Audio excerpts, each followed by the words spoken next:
A man shattered my closest friend's life, so I ensured he'd never find love again. My best friend's partner ruined her dreams and stole her spirit.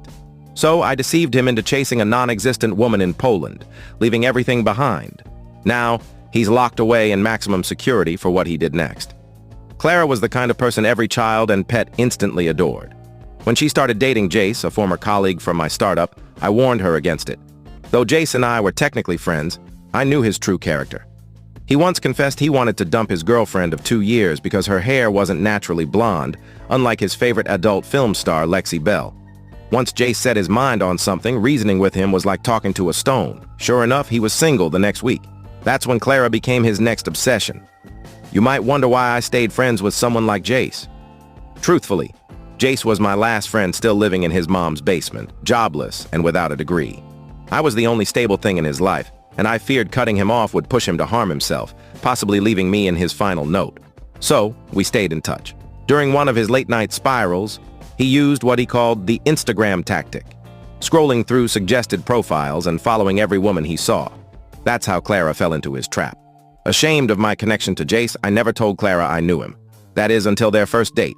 She called me the next day, beaming, "I met this amazing guy. He's going to be a millionaire soon," and called me stunning. I instantly recognized Jace's playbook. I told her everything. His history of 50 flings, his 100% failure in relationships, his countless vices. But Clara always saw the good in people, even when there was none. 2 weeks later, I was blocked on all her accounts. Her other friends said they were too. That's when I knew Jace had ensnared his next prey. 3 months later, I tried reaching out.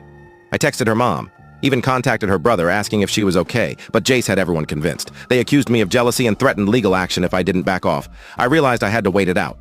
A year later, I got a message. It was Jace. No greeting, no pleasantries. Just, "There's so many gorgeous women out there. I want Clara as my girlfriend, but I also want to sleep around and never plan dates." Bingo. I replied, agreeing he deserved to explore life's pleasures. The fool lapped it up. Within 20 minutes, he ended things with Clara. I rushed to her apartment. She hugged me and spilled everything. She'd lost everything. Jace convinced her to drop out of school, quit her job, and cut off her friends. I almost asked how she could be so naive, but then she said something that still makes my blood run cold. Jace had abused her in every way imaginable. In 1 year, my best friend had been stripped of her dreams and her light. Fury surged through me. As a business owner, I approach everything like a long-term strategy, and this was no exception. I saw Jace's path. Headed for prison or a life as a deadbeat society would be better without.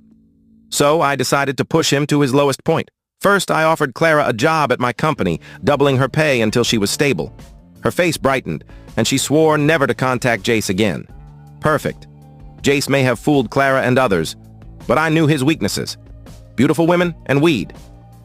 That day, I recruited Lila, my sales director, to help take him down. She agreed. We created a flawless dating app profile, portraying a woman who was open to fun, but still innocent. Exactly Jace's type. Clara doubted he'd move on quickly, but I knew better. Within an hour, Lila got a like from Jace. She started the chat by complaining about men always paying for first dates. He responded instantly. After 2 days of texting and video calls, it was time to strike. Lila said she was only visiting New York but lived in Poland, where weed was dirt cheap. When Jace eagerly agreed to move there, I laughed so hard my sides ached. She emphasized how affordable the lifestyle was in Poland. Then Jace texted me, asking for money for a business trip. I sent it immediately. He sent Lila a screenshot of his one-way ticket. When he landed in a remote, rundown part of Poland, stranded at the airport, we blocked him on everything. But Jace was like a roach, able to survive anywhere. A year later, he returned, ready to destroy everything I'd built. The morning Jace came back to New York, my phone buzzed with 17 missed calls from unknown numbers. The first voicemail made my heart sink. "This concerns fraudulent practices at your company. Call back immediately." The second was worse. "We've received reports of workplace misconduct. Legal action may follow." By the fifth, I knew Jace was behind it. I showed Lila the messages in my office. She listened, her face paling. "Different voices," she said. "How did he get so many people involved?" I checked our company's Google reviews. In the last 12 hours, 23 one-star reviews had appeared alleging theft, harassment, and unsafe conditions. They were detailed enough to seem real, but vague enough to dodge proof. Clara came in, hands trembling, holding her phone. "He's messaging me," she said, showing screenshots from fake accounts. The style was unmistakably Jace's, some messages apologetic, others threatening, some manipulative. The worst were the photos. Clara at a cafe yesterday, the grocery store last week, entering our office today. I called building security to check footage. While waiting, more issues arose. 3 major clients called, questioning their contracts after receiving anonymous emails about our company's financial issues. The emails used just enough real project details to seem credible. My cousin Leo, fresh out of college and eager to learn business, called during lunch. "I met this guy, Jace, at a networking event," he said excitedly. "He offered me an internship at his new startup." My blood froze. I told Leo to steer clear, but he brushed it off. "Don't be jealous. He said you'd act like this because you're rivals now." Security footage showed Jace in our building's lobby 3 times that week, blending into crowds. He'd asked about job openings, charming the guards. By week's end, things worsened. Our company's Instagram was flooded with spam comments from bot accounts calling us a scam. Our website slowed from fake traffic. My tech lead, Sophie, traced the attacks to VPN-routed IPs. The breaking point came when Leo showed up with Jace at our office. "I wanted you to meet properly," Leo said, clueless. Jace, in a suit he couldn't afford, smirked. "No bad blood, right?" "We're professionals." He offered a handshake. I refused. After they left, Leo sent me screenshots of market research Jace had him do. Our client lists, pricing, projects. Leo had collected 2 weeks of data before introducing Jace. When I explained, Leo felt awful, but the damage was done. Jace now had insider info. Fake reviews grew more specific, mentioning old clients and internal processes. Sophie documented everything, linking reviews to Jace's timeline. Clara's harassment worsened. Photos of her apartment, creepy messages like, "nice place." One sent edited photos from their dating days, disturbing and warped. We hired a security firm to escort Clara. Our guard, Mia, a former soldier, spotted Jace parked across from our building. He sped off, but Mia got his rental car's plate, paid for in cash. More clients called with concerns. Jace was contacting them as a former insider, mixing truths with lies. One forwarded his email, a 3-page attack on our ethics and management, hard to disprove without exposing sensitive data. I sent a company-wide email about security threats without naming Jace. We hired a lawyer for cease and desist letters to his email aliases. Sophie added 2-factor authentication and password rotations. Lila recalled Jace bragging about his business tactics during their fake dating app chats.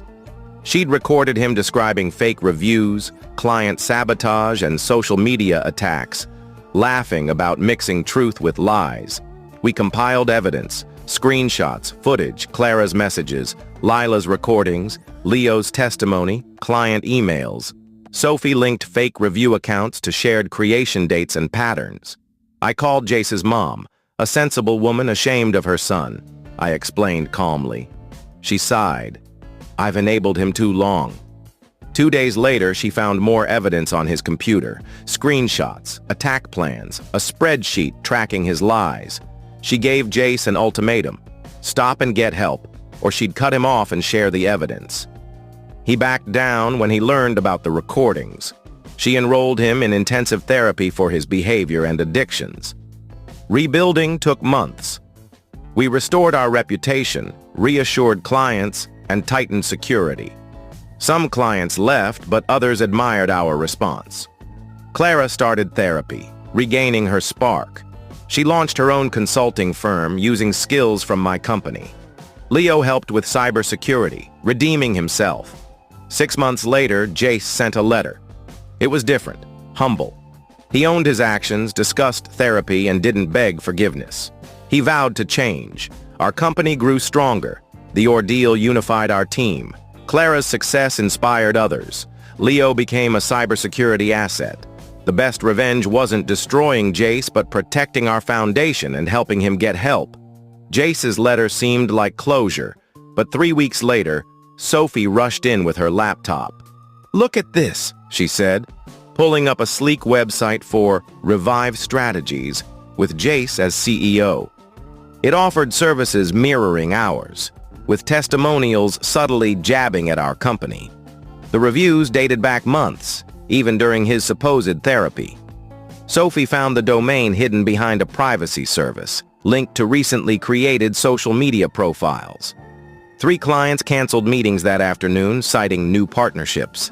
Clara was bombarded with spam emails and late-night calls with just breathing. Her business page got reviews hinting at her troubled past, framing her as damaged. I posed as a fake client to Revive Strategies. Jace responded eagerly, his email signature listing a fake team. Their headshots were stock photos. Revive was just him. During our team meeting, Leo seemed off, constantly checking his phone. Lila overheard him discussing market analysis. Confronted, he admitted Jace had been manipulating him for weeks, claiming I'd sabotaged his recovery and showing fake documents about stolen ideas.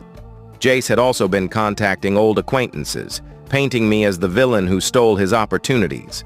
My reputation in some circles suffered.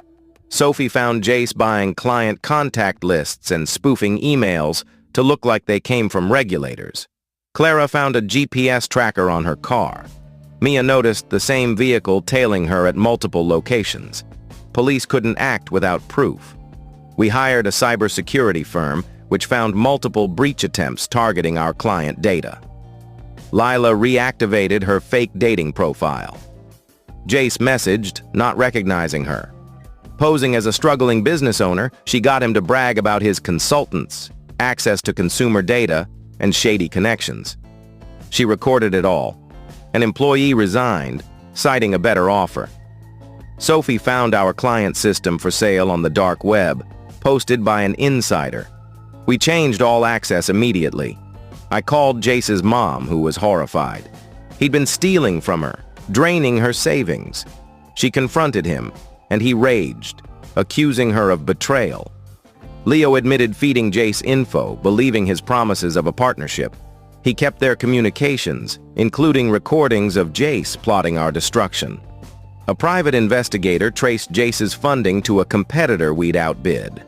They'd used shell companies to bankroll him. Clara's apartment was broken into. Nothing stolen, but items moved with a note saying, "Nice place." She moved to a hotel, but received unordered food with a chilling message.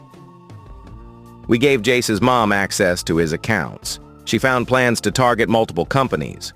With our lawyer, we prepared a case but held off going public to avoid seeming vindictive. We warned Jace through his mom, "Stop, return stolen data or face consequences." Jace's lawyer accused us of defamation, believing his lies. We sent a sample of our evidence. At an industry conference, Jace triggered a fire alarm, disrupting our investor pitch. Footage showed someone like him, but he hid his face. Post-conference, Jace filed regulatory complaints, created copycat websites, and contacted employees' families. Someone impersonated us at job fairs, collecting applicant data. We warned candidates about identity theft risks. We posed as a client again. Jace revealed his full playbook: fake review software, email templates, shady contacts. 3 more employees resigned after a headhunter, linked to Jace, offered better jobs. Clara's car was vandalized with slashed tires and dead flowers. Cameras were disabled. Mia moved her to safety, but harassment continued. Leo went undercover, learning Jace planned Operation Blackout to ruin us, Clara and Lila. The investigator confirmed the competitor's role. I confronted their CEO with evidence. He cut Jace off and paid damages to avoid sabotage charges. Jace's attacks grew sloppy but relentless. Fake websites, bot reviews, weak hacks. During a client meeting, Jace burst in as a maintenance worker, yelling about fraud. Security removed him, but clients were rattled. His mom called, crying. Troy had attacked her home, demanding money. Police arrested him for domestic violence. Sarah helped identify Jace's recruits, who provided statements about his schemes. Sophie found his automated attack system set to post damaging content unless he stopped it daily. With his mom's legal access, we shut down the servers, neutralizing the threat. More breach attempts followed, but we blocked them. At Jace's bail hearing, his mom refused to pay and his lawyer quit. The judge, seeing the evidence, set high bail. Jace stayed in jail. We rebuilt. Clients returned, impressed by our resilience. Clara's business thrived with Mia as her operations head. We shared our evidence with other targeted companies, forming a protective alliance. Leo uncovered Jace's plan to target our investors' families. We warned them, earning more investment. At trial, victims testified, and Jace was convicted of fraud, cybercrime, stalking, and more. He got the maximum sentence. His mom apologized to everyone. Our company emerged stronger, with bulletproof security and a united team. Clara's success inspired others. Sophie started her own cybersecurity firm. Leo earned his MBA and joined leadership. Sarah found honest work. Jace sent a prison letter, calmer, reflecting on therapy and responsibility. I didn't reply, but kept it. Our ordeal showed that true revenge is building something unbreakable and helping others rise above.